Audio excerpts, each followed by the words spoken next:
ത്രിയേക ദൈവത്തിൻ്റെ വലിയ തിരുനാമം മഹത്വപ്പെടുമാറാകട്ടെ.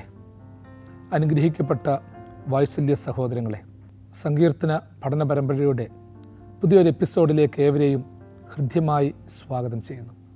ഓരോ സങ്കീർത്തനങ്ങളും നമ്മുടെ ജീവിതത്തിന് ബലവും ശക്തിയും ഉത്തേജനവും നൽകുവാൻ ഇടയാക്കുന്ന വചനങ്ങളാണെന്നുള്ളതിന് യാതൊരു സംശയവുമില്ല. കഴിഞ്ഞ എപ്പിസോഡുകളിലൊക്കെയും ആ ഒരു സന്ദേശം നമ്മൾ ഉയർത്തി കാണിക്കുന്നുണ്ടായിരുന്നു. ഇത് അനേകർക്ക് പ്രയോജനവും സന്തോഷവുമാകുന്നു എന്നുള്ളത് ദൈവത്തെ സ്തുതിക്കുവാനുള്ള ഒരു മാർഗമായി ഞാൻ കാണുന്നു. ഇന്നത്തെ ധ്യാനത്തിനായി 25-ാം സങ്കീർത്തനം 16 മുതൽ 22 വരെയുള്ള വാക്യങ്ങൾ നിങ്ങളുടെ മുൻപാകെ സമർപ്പിക്കുകയാണ്. എങ്കിലേക്ക് തിരിഞ്ഞ് എന്നോട് കരുണയുണ്ടാകണമേ, ഞാൻ ഏകാകിയും പീഡിതനുമാകുന്നു. എങ്കിലേക്ക് തിരിഞ്ഞ് എന്നോട് കരുണയുണ്ടാകണമേ, ഞാൻ ഏകാകിയും പീഡിതനുമാകുന്നു. എനിക്ക് മനപ്പീഡകൾ വർദ്ധിച്ചിരിക്കുന്നു. എൻ്റെ സങ്കടങ്ങളിൽ നിന്ന് എന്നെ വിടുവിക്കണമേ. എൻ്റെ പീഡനവും അതിവേദനയും നോക്കണമേ. എൻ്റെ സകല പാപങ്ങളും ക്ഷമിക്കണമേ. എൻ്റെ ശത്രുക്കളെ നോക്കണമേ. അവർ പെരുകിയിരിക്കുന്നു. അവർ കഠിന ദ്വേഷത്തോടെ എന്നെ ദ്വേഷിക്കുന്നു. എൻ്റെ പ്രാണനെ കാത്തെന്നെ വിടുവിക്കണമേ. നിന്നെ ശരണമാക്കിയിരിക്കുകയാൽ ഞാൻ ലജ്ജിച്ചു പോകരുതേ. നിഷ്കളങ്കതയും നേരും എന്നെ പരിപാലിക്കുമാറാകട്ടെ. ഞാൻ നിങ്കൽ പ്രത്യാശ വച്ചിരിക്കുന്നുവല്ലോ. ദൈവമേ, ഇസ്രായേലിനെ അവൻ്റെ സകല കഷ്ടങ്ങളിൽ നിന്നും വീണ്ടെടുക്കണമേ. 25-ാം സങ്കീർത്തനത്തിൻ്റെ ഒരു പ്രത്യേകത, മറ്റ് സങ്കീർത്തനത്തിൽ നിന്നൊക്കെയുള്ള വ്യത്യസ്തത, ചില സങ്കീർത്തനങ്ങളിൽ വേദനകളും നൊമ്പരങ്ങളും ഒക്കെ വരുമ്പോൾ അതാദ്യം പറഞ്ഞതിന് ശേഷം പിന്നീട് മറ്റ് ആത്മീകമായ വ്യാഖ്യാനങ്ങൾ നൽകുകയാണ്. എന്നാൽ ഈ സങ്കീർത്തനത്തിൻ്റെ ഒരു പ്രത്യേകത നമ്മൾ ശ്രദ്ധിച്ചോണം. യഹോവേ, നിങ്കിലേക്ക് ഞാൻ മനസ്സുയർത്തുന്നു എന്നുള്ള ഹൃദയം തൊട്ടുള്ള പ്രാർത്ഥനയിൽ ദാവീദ് തുടങ്ങി പ്രപഞ്ച സത്യങ്ങളും സാമൂഹ്യ സത്യങ്ങളും ഒക്കെ വെളിപ്പെടുത്തി ഒരേ സമയം ഒരു ഉപദേശിയുടെയും ഉപദേഷ്ടാവിൻ്റെയും ഒക്കെ ഒരു അനുഭവത്തിലൂടെ കടന്ന് അവസാനം ഒരു അതിവേദനയുടെ അനുഭവത്തെക്കുറിച്ച് പറയുകയാണ്. നമ്മൾ തന്നെ ആലോചിച്ച് നോക്കിക്കോണം. ഇത്രയേറെ നൊമ്പരങ്ങളും മനസ്സിൽ വെച്ചുകൊണ്ടാണ് ദാവീദ് പ്രാർത്ഥിക്കുന്നത്. യഹോവ നല്ലവനാണ്, നേരുള്ളവനാണ്, പാപികളെ നേർവഴി കാണിക്കുന്നു, സൗമ്യതയുള്ളവരെ ന്യായത്തിൽ നടത്തുന്നു. യഹോവയുടെ ഉടമ്പടിയും സാക്ഷ്യങ്ങളും പ്രമാണിക്കുന്നവർക്ക് അവൻ്റെ പാതകളൊക്കെ ദയയും സത്യവുമാകുന്നു. യഹോവേൻ്റെ അകൃത്യം വലുതാകുന്നു. യഹോവ ഭക്തനായ പുരുഷൻ ആര്? അവൻ തിരഞ്ഞെടുക്കേണ്ടുന്ന വഴി കാണിച്ചു കൊടുക്കും. അവൻ സുഖത്തോടെ വസിക്കും. അവൻ്റെ സന്തതി ദേശത്തെ അവകാശമാക്കും. യഹോവയുടെ സഖിത്വം ഭക്തന്മാർക്കുണ്ടാകും. അവൻ തൻ്റെ ഉടമ്പടി അവരെ അറിയിക്കുന്നു. ഇതെല്ലാം പറഞ്ഞതിന് ശേഷമാണ്, ഓർത്തോൺ, ഇത്രയേറെ വലിയ കാര്യങ്ങൾ പറഞ്ഞതിന് ശേഷമാണ് ദാവീദ് പറയുന്നത്, യഹോവേ, എങ്കിലേക്ക് തിരിഞ്ഞ് എന്നോട് കരുണയുണ്ടാകണമേ. എൻ്റെ കണ്ണുകൾ എപ്പോഴും യഹോവയെങ്കിലേക്കാകുന്നു. അവൻ എൻ്റെ കാലുകളെ വലയിൽ നിന്ന് വിടുവിക്കും. ഈ സാക്ഷ്യങ്ങളൊക്കെ നടത്തിയിട്ട് ദാവീദ് പറയുന്നു, ഞാൻ ഏകാകിയും പീഡിതനുമാകുന്നു. മനപ്പീഡകൾ വർദ്ധിച്ചിരിക്കുന്നു. സങ്കടങ്ങളിൽ നിന്ന് എന്നെ വിടുവിക്കണം. അതെ, ഇത്ര സങ്കടങ്ങളും ദുഃഖങ്ങളും ഉള്ള ഒരു മനുഷ്യന് എങ്ങനെ ഇത്രമാത്രം വലിയ കാര്യങ്ങൾ പറയാൻ പറ്റും? മനപ്പീഡകൾ വർദ്ധിച്ചിരിക്കുന്നു എന്ന് സ്വയം സാക്ഷിക്കുന്ന മനുഷ്യനാണ് പറയുന്നത്, നിന്നിൽ ഞാൻ ആശ്രയിക്കുന്നു. നിന്നെ കാത്തിരിക്കുന്ന ഒരുവനും ലജ്ജിച്ചു പോകുകയില്ല. നിന്റെ വഴികൾ അറിയിക്കണം, സത്യത്തിൽ നടത്തി പഠിപ്പിക്കണം. നമ്മളൊക്കെ പലപ്പോഴും ഓർത്തോണം, വേദനകളും നൊമ്പരങ്ങളും വരുമ്പോൾ നമ്മളിൽ നിന്ന് ഉയരുന്ന സ്വരങ്ങൾ എങ്ങനത്തേതാകും? നമ്മൾ ഓർത്തോണം, വേദനയിൽ നിന്നുയരുന്ന വേദനയുടെ സ്വരമുണ്ട്. എന്നാൽ വേദനകളെ വേദാന്തമാക്കുക എന്ന് പറയുന്ന ഒരു അനുഭവമായി ഇവിടെ നിറവേറുന്നത്. വേദനകളെ സന്തോഷത്തിൻ്റെ പാട്ടുകളാക്കി മാറ്റുകയാണ്. ഇതിൽ വേദന അനുഭവിക്കുന്ന വേദനയുടെ ആ ആഴം നമ്മൾക്ക് തിരിച്ചറിയുന്നില്ല, അത് പഠിപ്പിക്കുന്നില്ല. എങ്കിലും അതൊരു പ്രാർത്ഥന പോലെ വരികയാണ്. നമ്മുടെയൊക്കെ ജീവിതത്തിൻ്റെ പ്രാർത്ഥനാ അനുഭവത്തെ നമ്മളൊന്ന് രൂപാന്തരപ്പെടുത്തണം. ഓരോ കണ്ണുനീരിൻ്റെ അനുഭവങ്ങൾ വരുമ്പോഴത്തേക്ക് ഒരു പ്രത്യേക തലത്തിൽ നമ്മൾ അതിനെ കാണുകയാണ്. പ്രിയമുള്ളവരെ, ഒരു വേദനയും ഒരു പ്രയാസവും ദൈവം മാറ്റിയിട്ടേ ഞാൻ ദൈവത്തെ സ്തുതിക്കുമെന്ന് പറയരുത്. എൻ്റെ ശത്രുക്കൾ പെരുകിയിരിക്കുന്നു, കഠിന ദ്വേഷത്തോടെ ദ്വേഷിക്കുന്നു. അപ്പം സങ്കീർത്തനക്കാരൻ ഇവിടെ എന്തൊക്കെ പ്രതിസന്ധികളാണ് അനുഭവിക്കുന്നത്? വർദ്ധിച്ച മനപ്പീഡകൾ, വലിയ സങ്കടങ്ങൾ, പീഡനവും അതിവേദനയും, ശത്രുക്കളുടെ ഉപദ്രവം, ഇത്ര കാര്യങ്ങൾ വ്യക്തമായിട്ട് പറയുകയാണ്. ഏകാകിയും പീഡിതനും. അപ്പം ഏകാകിയും പീഡിതനുമായി നൊമ്പരങ്ങൾ ഏറ്റുവാങ്ങുന്ന ഒരു വ്യക്തി ഒരു വലിയ വേദാന്ത വാക്യങ്ങൾ ഇവിടെ പറയുകയാണ്. പാട്ടുകാരൻ പാടിയല്ലോ, മനവേദന പലശോധന മമ ജീവിത പാതയതിൽ, മനവേദന പലശോധന മമ ജീവിത പാതയതിൽ.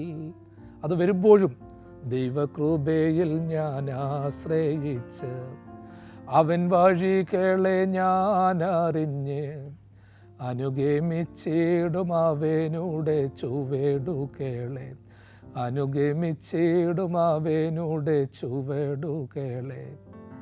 ഇഹലോകമോ തരികിൽ ഒരു സുഖവും മനഃശാന്തിയതും എൻ്റെ യേശുവിൻ്റെ തിരുസന്നിധിയിൽ എന്നും ആനന്ദമുണ്ടെനിക്ക്. എൻ്റെ യേശുവിൻ്റെ തിരുസന്നിധിയിൽ എന്നും ആനന്ദമുണ്ടെനിക്ക്. ദൈവകൃപയിൽ ഞാൻ ആശ്രയിച്ച് അവൻ വഴികളെ ഞാൻ അറിഞ്ഞ് അനുഗമിച്ചിടും അവനുടെ ചുവടുകളെ, അനുഗമിച്ചിടും അവനുടെ ചുവടുകളെ. ഈ വേദനകളും നൊമ്പരങ്ങളും ഒക്കെ ഉണ്ടെങ്കിലും എൻ്റെ കർത്താവിൻ്റെ ചുവടുകളെ ഞാൻ പിന്തുടരും. ഞാൻ ഏകാകിയും പീഡിതനുമാകുന്നു. ചുറ്റുവട്ടത്തിലേക്ക് നോക്കിയപ്പോൾ ആ ഏകാന്തത അനുഭവിക്കുന്നുണ്ട്, നൊമ്പരങ്ങളൊക്കെ ഒത്തിരി അനുഭവിക്കുന്നുണ്ട്. അതിൻ്റെ ഇടയിലാണ് വീണ്ടും പാട്ടുകാരൻ പാടുന്നത്, കഷ്ടതയിലും പാടുവാൻ നഷ്ടമതിൽ കൊണ്ടാടുവാൻ പൂർണ്ണപ്രകാശം നൽകുകേ, ശക്തിയിൽ പൂർണ്ണനാക്കുക. യേശുവെ പോലെയാകുവാൻ, യേശുവിൻ വാക്കു കാക്കുവാൻ, യേശുവെ നോക്കി ജീവിപ്പാൻ ഇവയെ കാംക്ഷിക്കുന്നു ഞാൻ. സാക്ഷ്യത്തിൻ്റെ ഒരു വലിയ പൂർണ്ണത എൻ്റെ നിങ്ങളുടെയും ഒക്കെ ജീവിതത്തിലേക്ക് നമ്മൾ തിരിഞ്ഞു നോക്കണം പ്രിയപ്പെട്ടവരെ. നമ്മുടെ ചുറ്റുവട്ടത്തിൽ ജീവിക്കുന്ന അനേകം മനുഷ്യരുണ്ട്. ഓരോരുത്തരും ഒരു ചലിക്കുന്ന അഗ്നിപർവ്വതങ്ങളാണ്. എല്ലാവരും ചിരിക്കുന്നത് മാത്രമേ നമ്മൾ കാണുന്നുള്ളൂ, കരയുന്നത് കാണുന്നില്ല. കിടക്കയിൽ കൂടെ കിടക്കുന്ന ജീവിത പങ്കാളി ഒരു മനുഷ്യൻ്റെ വേദന അറിയുന്നില്ല, മക്കൾ അറിയുന്നില്ല. മക്കൾ വീട്ടിൽ വന്ന് മാതാപിതാക്കളോട് നിർബന്ധിക്കുകയാണ്, അച്ഛാ പപ്പ എനിക്ക് ഇന്നത് വേണം, ഇന്ന വസ്ത്രം വേണം. എന്നാൽ തനിക്ക് കിട്ടുന്ന അല്പമായൊരു സാലറി ഉപയോഗിച്ചുകൊണ്ട് രണ്ടറ്റവും കൂട്ടിപ്പൊട്ടിക്കാൻ ബുദ്ധിമുട്ടുന്ന ഒരു പിതാവിൻ്റെ നൊമ്പരം. എൻ്റെ കുഞ്ഞ് ഒരു നേരം ബിരിയാണി ചോദിക്കുമ്പോൾ, അല്ലെങ്കിൽ ഒരു ബ്രോസ്റ്റഡ് ചിക്കൻ ചോദിക്കുമ്പോൾ അത് ജീവിതത്തിൽ ഒരിക്കലെങ്കിലും വാങ്ങിച്ചു കൊടുക്കാൻ പറ്റാതെ പോകുന്നവൻ്റെ നൊമ്പരം. മാസത്തിൽ ഒരിക്കലെങ്കിലും അല്പം മീനോ ഇറച്ചിയോ വാങ്ങിച്ചു കൊടുക്കാൻ പറ്റാതെ പോകുന്നവൻ്റെ നൊമ്പരം. വർഷത്തിൽ ഒരിക്കലെങ്കിലും ഒരു പുതുവസ്ത്രം വാങ്ങിച്ചു കൊടുക്കാൻ പറ്റാത്തവൻ്റെ നൊമ്പരം. 3 വർഷത്തിൽ ഒരിക്കലെങ്കിലും ഒരു പുതിയ ബാഗ് വാങ്ങിച്ചു കൊടുക്കാൻ പറ്റാത്തവൻ്റെ നൊമ്പരം. ഒരു പുതിയ കുട വാങ്ങിച്ചു കൊടുക്കാൻ പറ്റാത്തവൻ്റെ നൊമ്പരം. തൻ്റെ ജീവിത പങ്കാളി ഓരോ നിമിഷവും പറയുകയാണ്, അച്ഛാ എനിക്ക് നടുവിന് ഭയങ്കര വേദനയാണ്, കാലിന് വേദനയാണ്, തലവേദനയാണ്. ഇതൊക്കെ കേട്ടിട്ടും ഒരു തവണ പോലും ഒരു നല്ല ഡോക്ടറെ കാണിക്കാൻ കൊണ്ടുപോകാൻ പറ്റാത്തവൻ്റെ നൊമ്പരം. ഇങ്ങനെയൊക്കെയുള്ള നൊമ്പരങ്ങൾ അനുഭവിക്കുന്നവരാ പ്രിയമുള്ളവരെ നമ്മുടെ മുൻപിലൂടെ നടക്കുന്നത്. അങ്ങനെയുള്ളവരുടെ മണ്ടയ്ക്കാണ് നമ്മളിൽ പലരും കുതിര കയറാൻ ചെല്ലുന്നത്. അങ്ങനെയുള്ള അതിവേദനകൾ അനുഭവിക്കുന്നവനെയാണ് നമ്മൾ തിരിഞ്ഞു നോക്കാത്തത്. അവനോടാണ് നമ്മൾ വിലപേശാൻ ചെല്ലുന്നത്. അങ്ങനെയുള്ളവൻ 2 പച്ചക്കറിയും കൊണ്ട് വരുമ്പോഴാണ് അവനോട് അവൻ 50 രൂപയ്ക്ക് ചോദിക്കുന്നത് 40 രൂപയ്ക്ക് തരുമോ എന്ന് ചോദിക്കുന്നത്. എന്തുകൊണ്ടാണ് സഹോദര നീ വലിയ മാളുകളിൽ പോയി വിലപേശാത്തത്?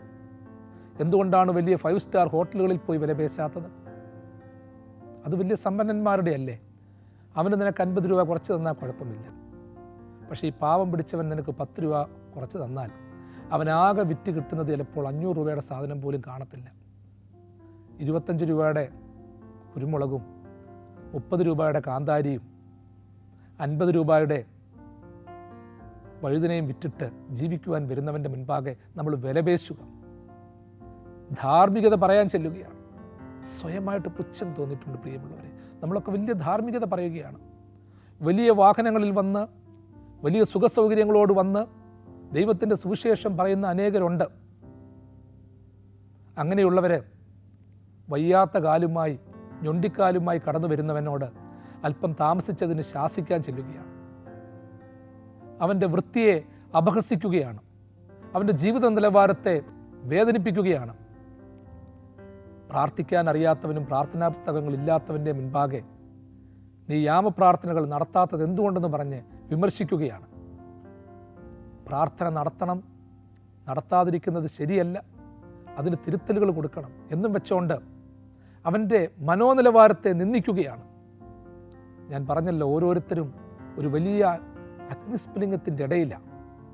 മോശ മരുഭൂമിയിൽ കണ്ടു പച്ചച്ചെടിയുടെ ചുറ്റും നിൽക്കുന്ന അഗ്നി അത്രയും ശക്തമായിട്ട് കത്തിയിട്ടും, ദൈവസാന്നിധ്യത്തിന് പ്രതീകമായി കത്തിയിട്ടും അകത്തുള്ള ആ ചെറിയ മുൾപ്പടർപ്പ് കത്തിപ്പോയില്ല.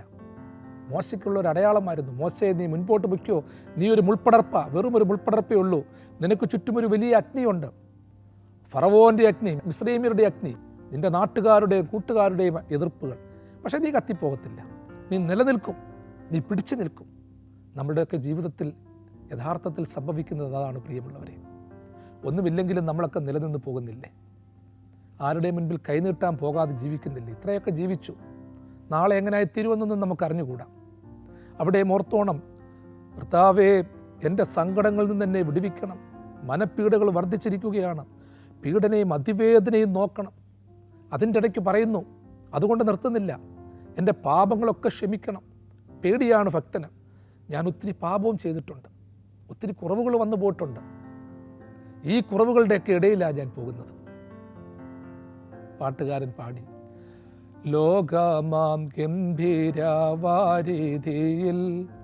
വിശ്വാസക്കപ്പേലിലോടിയിട്ട് നിത്യ വീടൊന്നുണ്ട വീട് എത്തി കർത്തേനോടു കൂടെ വിശ്രമിക്കും. ഞെരുക്കത്തിനപ്പം ഞാൻ തിന്നെന്നാലും കഷ്ടത്തിൻ കണ്ണുനീർ കുടിച്ചെന്നാലും ദേഹി ദുഃഖത്താൽ ക്ഷയിച്ചെന്നാലും എല്ലാം പ്രതികൂലമായെന്നാലും യാത്ര ചെയ്യും ഞാൻ ക്രൂശെ നോക്കി, യുദ്ധം ചെയ്യും ഞാൻ യേശുവിനായി, ജീവൻ വച്ചിടും രക്ഷകനായി അന്ത്യശ്വാസം വരെയും. ഈ പ്രതിസന്ധികളിലൂടെയൊക്കെ കടന്നു പോകുന്നതിൻ്റെ ഇടയ്ക്കായിരിക്കും സുഖസൗകര്യങ്ങളില്ലാത്ത ഭവനത്തിലിരുന്നു കൊണ്ട് നിങ്ങൾ ഈ വചനം കേൾക്കുന്നത്. വചനം കേൾക്കണമെന്ന് ഞാൻ പറയുന്നു, പക്ഷേ നിങ്ങൾക്ക് ചോദിക്കാം, എങ്ങനെയാ അച്ഛാ കേൾക്കുന്നത്? വീട്ടിൽ വലിയ ശബ്ദമാണ്, അങ്ങോട്ടും ഇങ്ങോട്ടും വഴക്കാണ്, കറണ്ട് പോകുന്ന സാഹചര്യമാണ്, എൻ്റെ കേബിൾ ശരിയായിട്ട് വർക്ക് ചെയ്യുന്നില്ല, അല്ലെങ്കിൽ പിന്തുണയ്ക്കാൻ ആരുമില്ല, ഞാൻ കേട്ടിട്ട് എന്തോ എടുക്കാനാണ്? ഇങ്ങനെ ചോദിക്കുന്ന ഒരു വലിയ സമൂഹം നമ്മുടെ ഇടയിലുണ്ട്.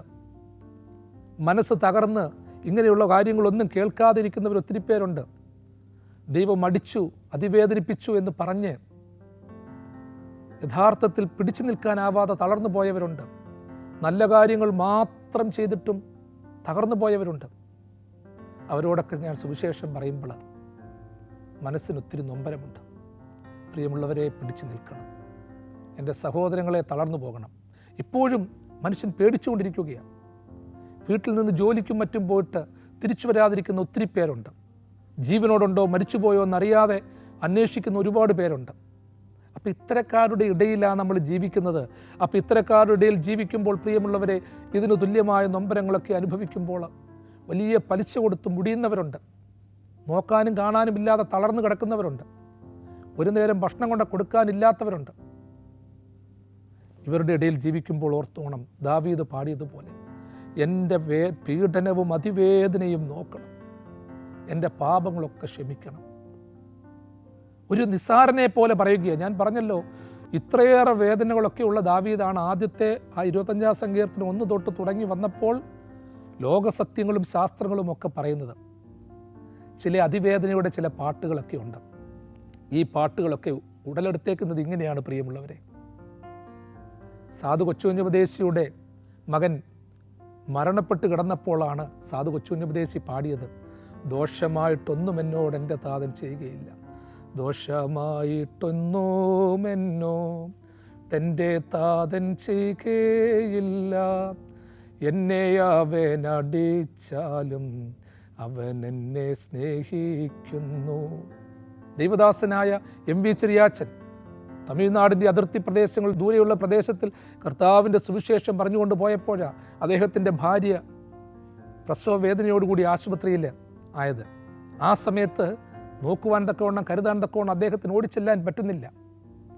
ആ സമയത്ത് അദ്ദേഹം പാടി, പാരിടമാം പാഴ്മണലിൽ പാർത്തിടും ഞാൻ നിൻ താണേലിൽ, മരണാധീനം വരുമളവിൽ മറഞ്ഞിടും ഞാൻ നിൻ മാർവിടത്തിൽ.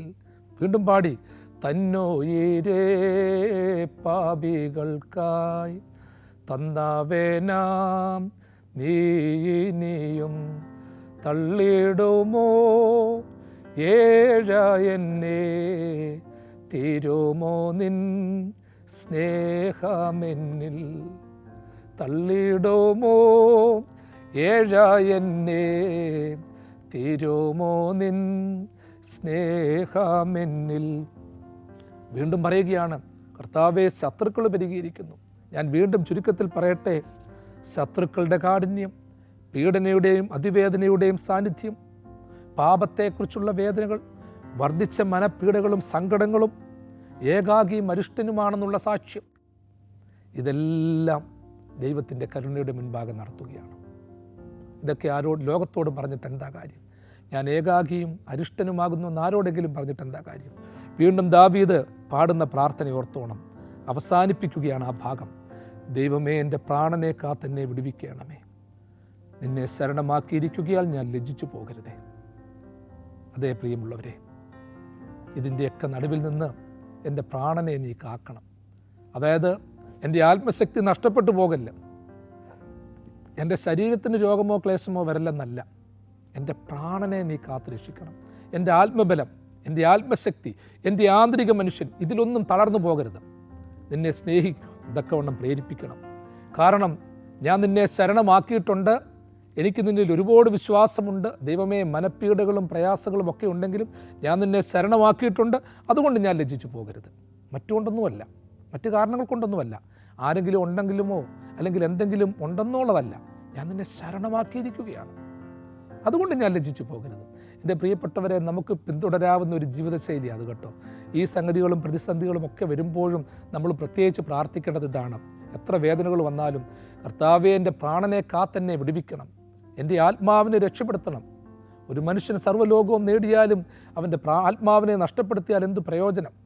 അതുകൊണ്ട് ആത്മാവ് തുച്ഛീകരിക്കരുത്, ആത്മാവിനെ കെടുക്കരുത്, ആത്മാവിനെ നശിപ്പിക്കാൻ ശ്രമിക്കരുത്. ഇതൊക്കെ വരുമ്പോൾ ആത്മാവ് നഷ്ടപ്പെട്ടു പോകും, തളർന്നു പോകും. അപ്പോൾ തകർന്നു നുറുങ്ങിയും ഇരിക്കുന്ന ഹൃദയത്തെ നിരസിക്കാത്ത ദൈവം നമ്മുടെ കൂടെ ഉള്ളത് കൊണ്ട് നിങ്ങളും ഞാനും പ്രാർത്ഥിക്കണം, എൻ്റെ പ്രാണനെ കാക്കണം. കാരണം ഇതിൻ്റെ എല്ലാ ഇടയിലും ദൈവമേ, ഞാൻ നിന്നെ അങ്ങ് ശരണം വെച്ചേക്കുക, നിന്നെ അങ്ങ് മുറുകെ പിടിക്കുകയാണ്, അതുകൊണ്ട് ഞാൻ ലജ്ജിച്ചു പോകരുത്. വീണ്ടും പറയുന്നു, ആ നിരാശയൊക്കെ അങ്ങ് മാറി നിഷ്കളങ്കതയും നേരും എന്നെ പരിപാലിക്കുമാറാകട്ടെ. ഞാൻ നിങ്ങൾ പ്രത്യാശ വെച്ചിരിക്കുന്നുവല്ലോ.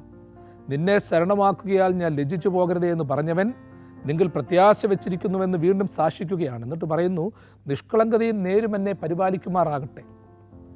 ഈ പ്രയാസങ്ങളും പ്രതിസന്ധികളും ഒക്കെ വരുമ്പോൾ ചിലപ്പോൾ നമുക്ക് നഷ്ടപ്പെട്ടു പോകുന്ന നിഷ്കളങ്കതയാണ്. നമ്മളൊക്കെ വീട്ടിലറിയാതെ ഓർത്തുകൊള്ളണം. ജീവിത പങ്കാളികളൊക്കെ തമ്മിൽ ചിലപ്പോൾ വഴക്കുണ്ടാക്കും.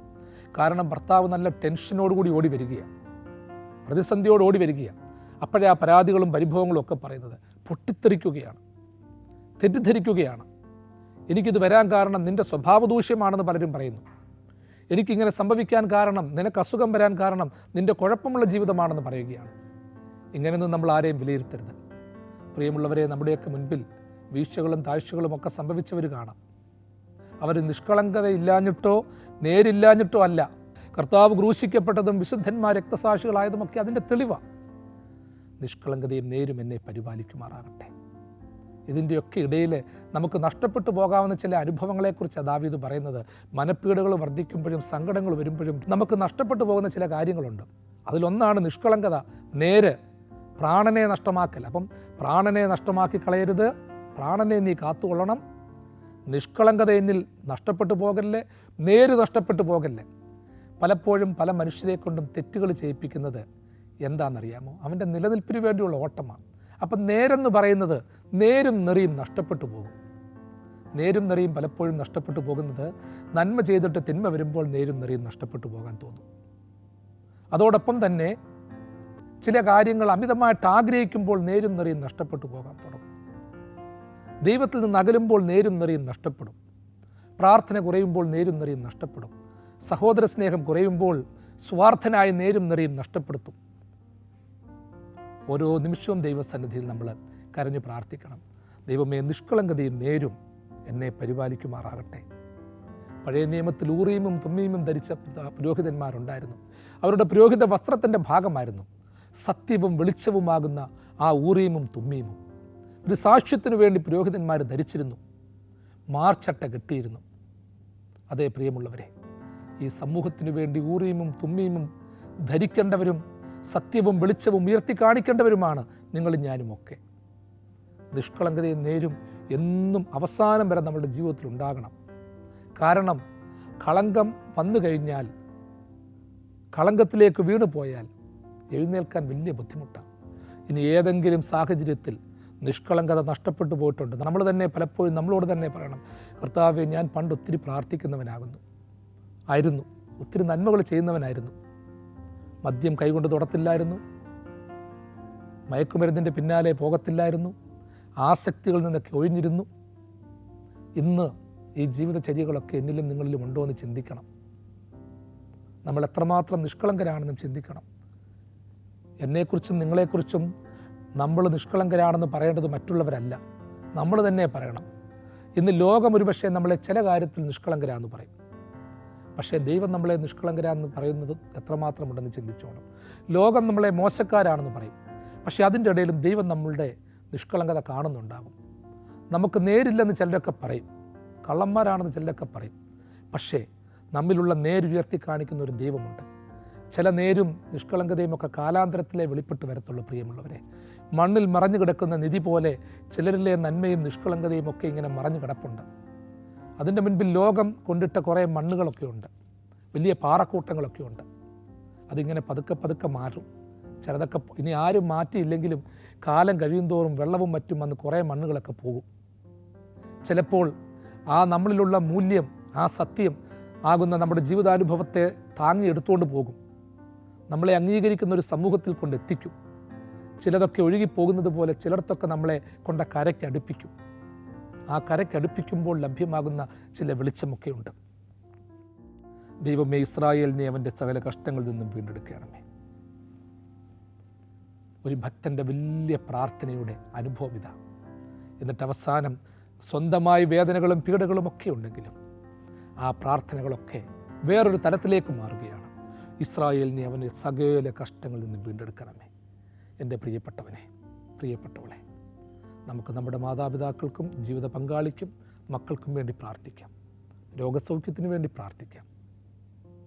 നമ്മുടെ ദൂരേച്ചാരമുള്ളവർക്ക് വേണ്ടി പ്രാർത്ഥിക്കാം. അതോടൊപ്പം തന്നെ ആ പ്രാർത്ഥന എല്ലാവർക്കുമുള്ളൊരു പ്രാർത്ഥനയാകണം. ദൈവം ഇസ്രായേലിനെ അവൻ്റെ സകല കഷ്ടങ്ങളിൽ നിന്നും വീണ്ടെടുക്കണമേ. ഇസ്രായേൽ എന്ന് പറയുന്നത് ഒരു വ്യക്തിയല്ല, വിശ്വാസത്തിൽ അടിയുറച്ച് ജീവിക്കുന്ന, രക്ഷകാംക്ഷിക്കുന്ന ഒരു സമൂഹം എന്നുള്ള അർത്ഥത്തിലാണ് അവിടെ പറയുന്നത്. ഇസ്രായേലിനെ അവൻ്റെ സകല കഷ്ടങ്ങളിൽ നിന്ന് വീണ്ടെടുക്കണമേ. ഇന്ന് കാണുന്ന ഇസ്രായേലിനെ പറ്റിയല്ല അത് പറയുന്നത്. ഇന്ന് കാണുന്ന പാലസ്തീനെ പറ്റിയല്ല പറയുന്നത്. കഷ്ടം അനുഭവിക്കുന്ന എല്ലാവരും വീണ്ടെടുക്കപ്പെടണം, എല്ലാവരും രക്ഷിക്കപ്പെടണം. അതേ പ്രിയമുള്ളവരെ, പാലസ്തീനിയാൽ കഷ്ടം അനുഭവിക്കുന്നവരുണ്ട്, ഗാസയിൽ പീഡനം അനുഭവിക്കുന്നവരുണ്ട്, ഇസ്രായേലിൽ ഉപദ്രവിക്കപ്പെട്ടവരുണ്ട്, ഉക്രൈനിൽ ഉപദ്രവിക്കപ്പെടുന്നവരുണ്ട്, റഷ്യയിൽ പീഡിപ്പിക്കപ്പെടുന്നവരുണ്ട്, സ്വേച്ഛാധിപതികളുടെ കീഴിൽ അടിച്ചമർത്തപ്പെടുന്നവരുണ്ട്. എല്ലാവരെയും കഷ്ടതകളിൽ നിന്ന് വീണ്ടെടുക്കണം. നമ്മളുടെ രാജ്യത്ത് പല പ്രദേശങ്ങളിലും ഉപദ്രവിക്കപ്പെടുന്നവരുണ്ട്, ആദിവാസികളുണ്ട്, ദരിദ്രരുണ്ട്, പട്ടിണിക്കാരുണ്ട്. അവരെ എല്ലാം കഷ്ടങ്ങളിൽ നിന്ന് വീണ്ടെടുക്കണം.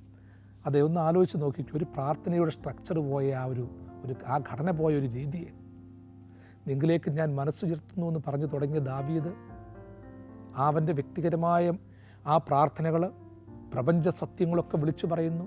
ദൈവത്തിൻ്റെ കരുണയെക്കുറിച്ച് ഭയങ്കരമായിട്ട് പറയുന്നു. എത്രയോ വലിയ പ്രഭാഷണങ്ങളെക്കാളും വലിയ കാര്യങ്ങളൊക്കെ പറയുന്നു. അതിൻ്റെ അവസാനം 15-ാമത്തെ വാക്യം തൊട്ട് അങ്ങോട്ട് വരുമ്പോഴത്തേക്ക്, തുടർന്ന് 3 വാക്യങ്ങൾ അവസാനം വരുമ്പോഴത്തേക്ക് താൻ അനുഭവിച്ചുകൊണ്ടിരിക്കുന്ന പീഡകളെക്കുറിച്ചൊക്കെ പറയുന്നു. നൊമ്പരങ്ങളെക്കുറിച്ചും കഷ്ടപ്പാടുകളെക്കുറിച്ചും സാക്ഷിക്കുന്നു. ഏറ്റവും അവസാനം വരുമ്പോഴത്തേക്ക് തന്നെ വീണ്ടെടുക്കണമേ എന്ന് പറഞ്ഞു തുടങ്ങിയ ദാവീദ് ലാസ്റ്റിൽ പറയുക, ഇസ്രായേലിനെ അവൻ്റെ സകല കഷ്ടങ്ങളിൽ നിന്ന് വീണ്ടെടുക്കണമേ. എല്ലാവരും രക്ഷപ്പെടണം. ഞാൻ സന്തോഷിക്കുമ്പോൾ എന്നോടൊപ്പം സന്തോഷിക്കുവാനും എൻ്റെ സന്തോഷത്തിൽ ഞാൻ ദൈവത്തെ സ്തുതിക്കുമ്പോൾ ദൈവത്തിനും മറ്റുള്ളവർ മഹത്വം പാടുവാനും ഇടയാകണം. ഞാൻ മാത്രം മഹത്വം പാടിയിട്ട് കാര്യമില്ല, ഞാനും നിങ്ങളും മാത്രം സന്തോഷിച്ചിട്ട് കാര്യമില്ല. നമ്മളോടൊപ്പം സ്തുതി പാടുവാനും ഹല്ലേലൂയ പാടുവാനും മഹത്വം പാടുവാനും കുറേ പേരുടെ വേണം. എല്ലാവരും സന്തോഷിക്കട്ടെ. പ്രാർത്ഥന ആവശ്യമായിരിക്കുന്ന എല്ലാവർക്കും നമ്മളുടെ പ്രാർത്ഥന വേണം. നമ്മളുടെ കണ്ണുനീരിൻ്റെ അംശത്തിൽ ഈ ലോകത്ത് കരയുന്നവൻ്റെ ഒക്കെ കണ്ണുനീരിൻ്റെ അംശമുണ്ടാകണം. നമ്മളുടെ പ്രാർത്ഥനയിൽ ലോകത്തിൻ്റെ മൊത്തം പ്രാർത്ഥന, പുഞ്ചിരിയിൽ ലോകത്തിൻ്റെ മൊത്തം പുഞ്ചിരി.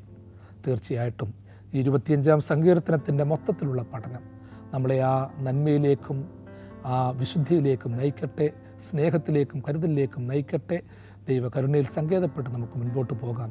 ദൈവം തൻ്റെ വലങ്കരങ്ങൾ നീട്ടി നിങ്ങളെല്ലാവരെയും സദാകാലവും വാഴ്ത്തി അനുഗ്രഹിക്കുമാറാകും.